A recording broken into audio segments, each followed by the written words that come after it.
A Projecte 52, aquesta setmana el repte és fotografia d'arquitectura.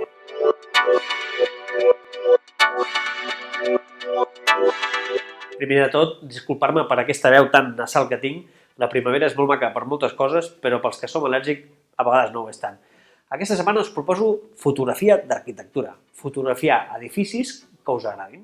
Per al repte d'aquesta setmana no hi ha cap norma, l'únic és que el protagonista sigui un edifici. El podem fer en la seva totalitat, parcialment. Podem fer un edifici que es vegi el seu entorn, el seu context. Podem entrar dins, podem jugar amb la composició, la perspectiva, el que us sembli millor. Tècnicament ens pot anar bé utilitzar el trípode, treballar amb objectius el més gran angular possible, treballar amb diafragmes alts, és a dir, a partir de f8, f12, f16, partint de més profunditat de camp, és a dir, més zona enfocada, i sobretot, com amb quasi tot en la fotografia, la gràcia és la llum. No és el mateix un edifici il·luminat a les 12 del migdia que a les 7 de la tarda. Fixeu-vos-hi bé, dediqueu una estona a veure aquell edifici que us agrada, quina llum té al matí, quina llum té al migdia i quina llum té a la tarda. Segurament, de les tres situacions, n'hi haurà una que us agradarà molt més.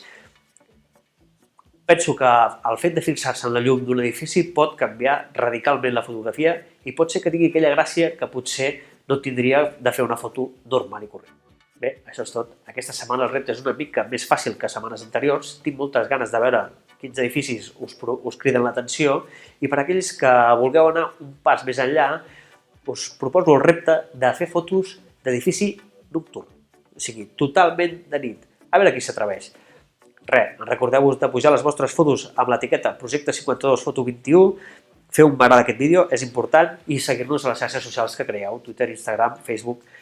Moltíssimes gràcies per tot, perdoneu aquesta veu primaveral que tinc, avui no podia escaquejar més ja de fer el vídeo, així que disculpeu.